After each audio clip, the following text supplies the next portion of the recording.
In this video, we'll be taking a look at one NFL game happening on January 18th, 2026, and providing you with a free team pick and total pick for this game. So 2 picks in total. Welcome back to Cash Out Sports. Let's dive right into it. Oh, and don't forget to subscribe and to click the bell icon to get notified as soon as these videos get released so that you have more time to plan out your bets. As we provide these videos on a daily basis, I can guarantee that you'll have all the important information that you'll need on this one NFL game after fully watching this video.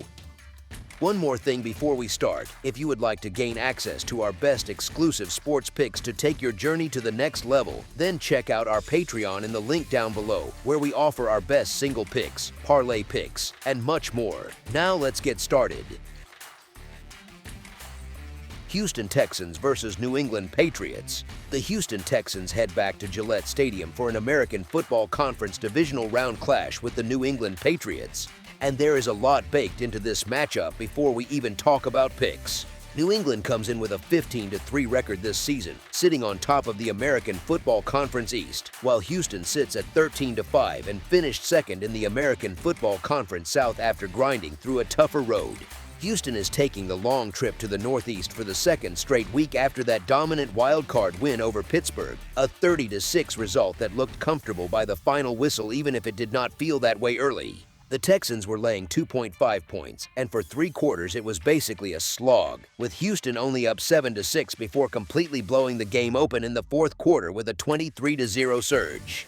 That late burst can sometimes fool people into thinking the game was easy from start to finish, but it actually tells you more about Houston's ability to wear teams down and finally break them when field position, fatigue, and confidence all start tilting one way. On the other side, the Patriots did something similar in their wild card win against the Chargers, eventually pulling away for a 16-3 victory. New England only led 6-3 at halftime, and their offense was more methodical than explosive before Drake May finally connected with former Charger Hunter Henry for the lone touchdown of the game in the fourth quarter. That score did not just put the game out of reach, it also nudged Los Angeles to a 0-3 postseason record with Justin Herbert at quarterback, which quietly hints at how comfortable this Patriots team is once it grabs a small lead and lets the game become a grind. Now, when you zoom in on the spread instead of the final scores, things get more interesting. New England had a very strong regular season against the number, finishing with a 12-5 mark against the spread, and then covered again as a 3.5-point favorite against the Chargers. This is not just random variance. A team that keeps covering at that rate usually has a reliable identity, and in the Patriots' case, it has been about structured offense, good situational football, and a coaching staff that is rarely surprised.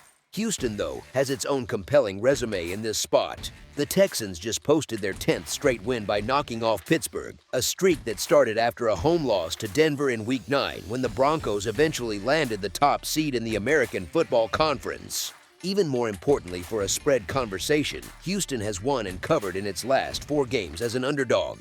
Those upset wins over the Chargers, Bills, and Chiefs are not throwaway wins. They are proof that this team is comfortable as the side getting points and is not intimidated by highly rated opponents. Last season, Houston routed New England at Gillette Stadium in a 41-21 game, and that matters psychologically, even if both teams have adjusted since. In that meeting, Drake May threw for 243 yards with 3 touchdowns and 2 interceptions, so he flashed both the upside and the volatility that often shows up with a young quarterback in big spots. The subplot here is that this time he has to solve a Houston defense that is not just solid, it is statistically elite. Houston's defense led the NFL in yards allowed per game at 277.2 and held opponents to just 183.5 passing yards per contest. That is exactly the kind of profile that makes life uncomfortable for a young quarterback. C.J. Stroud, even with those 5 fumbles against the Steelers, has repeatedly shown that he can move the ball on the road. Since returning from his concussion in November, he has thrown for at least 240 passing yards in 3 of 4 road games, which is not nothing when you factor in hostile stadiums and playoff-level intensity. From an efficiency standpoint, Houston finished the regular season 4th in the league in total DVOA and 2nd in defensive DVOA. New England, by comparison, was 9th in total DVOA and a much weaker 23rd in defensive DVOA. That gap suggests that while both teams are strong, Houston has been the more complete team overall, especially on the side of the ball that tends to travel well, the defense.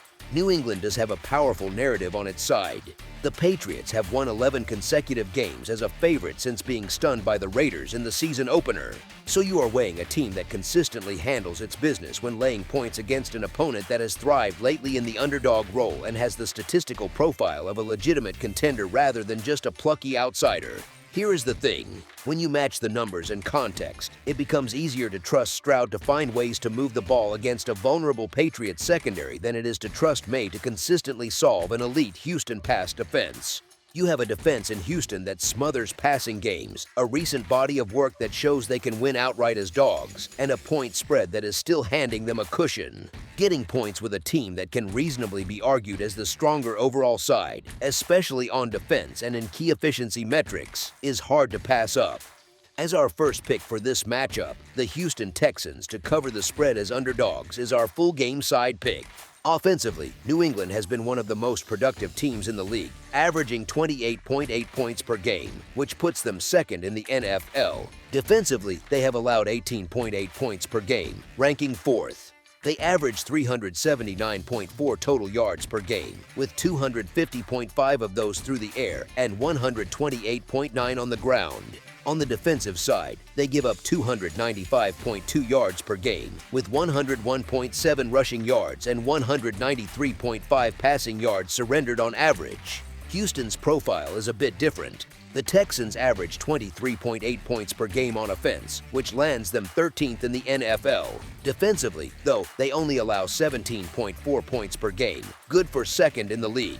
They gain 327 total yards per game, with 218.1 passing yards and 108.9 rushing yards, while allowing just 277.2 yards per game on defense, split into 93.7 rushing yards and 183.5 passing yards. Both teams are coming off wild card wins where the total was never really threatened. Houston held Pittsburgh to a couple of field goals, while New England limited the Chargers to a single field goal. No touchdowns were allowed. That naturally reinforces the perception of a lower-scoring, defense-driven style for this matchup. Across the full season, Houston has leaned toward lower totals. The Texans are 12-6 to the under on the year, including a 7-2 record to the under on the road. That kind of pattern usually reflects more than coincidence. It tends to show a combination of a defense that travels and an offense that is efficient enough to win but not always explosive enough to push games into shootout territory. New England's total profile is a bit more mixed. They went over the total in 11 of 17 regular season games, then saw the under land against the Chargers on Sunday.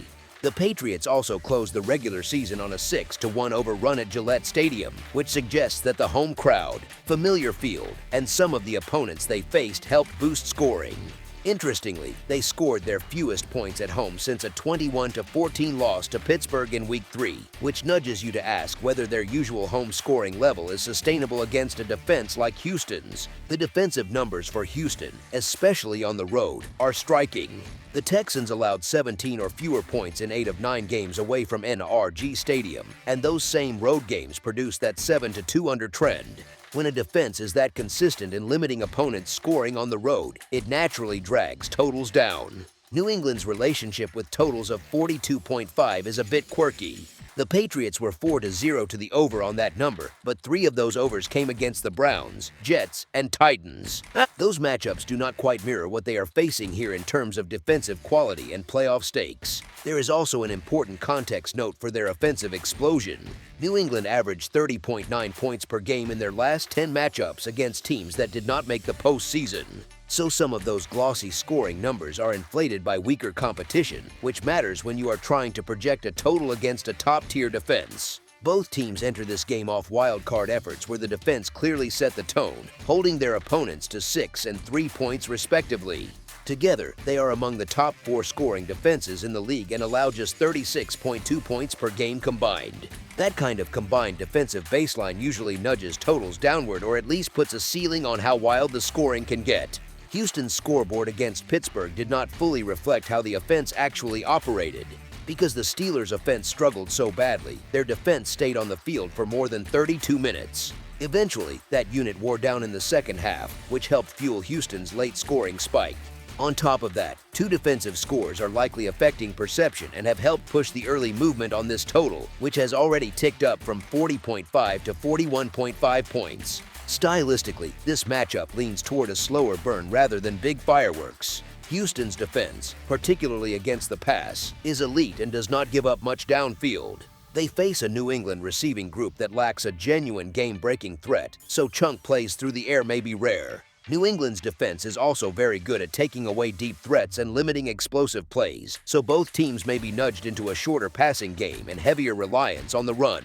That ties in with what we just saw on Wild Card Weekend. Houston ran for 163 yards at 5.3 yards per carry against Pittsburgh, leaning on the ground game to set up manageable situations. New England piled up 146 rushing yards at 5 yards per attempt against Los Angeles. If both staffs lean into that approach again, you get longer drives, more time bleeding off the clock, and fewer possessions overall. There is also a trust issue with Houston's scoring ceiling on the road. In 7 of 9 road games, the Texans scored 20 or fewer points. Their second highest road output came in Pittsburgh, and even that can be traced back to a huge fourth quarter rather than 4 full quarters of offensive dominance. If you are already expecting their defense to hold New England in check, and you are not convinced Houston will hang a big number themselves, it becomes reasonable to lean toward a lower total. As our second pick for this matchup, under the projected total is our full game total pick. That's all for now, so if you have any other games you would like reviewed, then leave a comment down below with the game you would like analyzed, subscribe to our channel, leave a like on this video, and we'll get to it as soon as we possibly can. We would also love to hear your opinion on the picks presented to you in this video, whether you agree or disagree with them, so leave a comment down below and do let us know.